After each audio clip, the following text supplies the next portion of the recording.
PSI અને કોન્સ્ટેબલની exam માટે most IMP question. તો અહીં આપણો પહેલો ક્વેશ્ચન છે કે જીપીએસસીના ચેરમેનને હટાવવાની સત્તા કોની છે?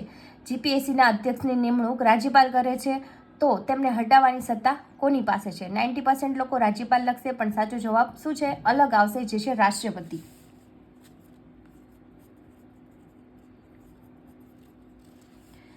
કેટલામી કલમ મુજબ? તો 317મી.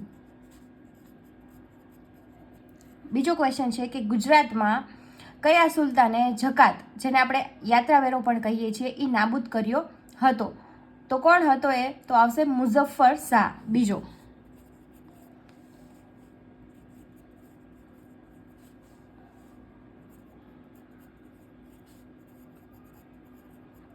ત્રીજો ક્વેશ્ચન છે કે એવિડન્સ એક્ટ, તો ભારતીય પુરાવા ધારાની કલમ જે છે રેસ જેસ્ટના સિદ્ધાંત સાથે જોડાયેલી છે, તો કઈ કલમ છે? તો આવશે કલમ 6. ચોથો ક્વેશ્ચન છે કે શરીરની કઈ ગ્રંથિને master of the master gland, જોજો અહીં તમને માસ્ટર ગ્રંથિ નથી પૂછી, master of the master gland કહેવાય છે એમ પૂછ્યું છે. તો માસ્ટર ગ્રંથિ પિટ્યુટરી છે, પણ આ શું છે? એની પણ માસ્ટર છે, તો આવશે હાઇપોથેલેમસ.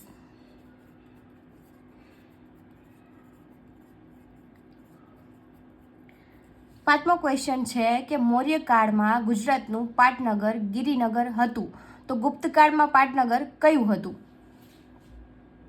તો આવશે ગિરિનગર. પછી છે છઠ્ઠો ક્વેશ્ચન. તો છઠ્ઠો ક્વેશ્ચન શું છે કે કર્કવૃતને 2 વાર કાપતી નદી કઈ છે? તો ભારતની એકમાત્ર નદી જે કર્કવૃતને 2 વાર ઓળગે છે એ છે મહી નદી. સાતમો ક્વેશ્ચન અહીં તમારા બધા માટે છે કે આમુખને ઓળખપત્ર કોણે કહ્યું? તો બંધારણના આમુખને કોણે બંધારણનું ઓળખપત્ર કહ્યું? તો જવાબમાં શું આવશે? જેને પણ ખ્યાલ હોય કમેન્ટ બોક્સમાં જણાવો. અને અહીં તમારા માટે હજી પણ બીજો ક્વેશ્ચન છે કે ભારતમાં જીએસટી જે વસ્તુ અને સેવા કર છે એ કયા બંધારણીય સુધારા દ્વારા લાગુ થયો? તો આવશે કયો નંબર આવશે? કયા બંધારણીય સુધારા દ્વારા? તો જેને પણ ખ્યાલ હોય એ પણ કોમેન્ટ બોક્સમાં જણાવો અને વિડીયોને લાઇક, શેર એન્ડ સબસ્ક્રાઈબ કરો.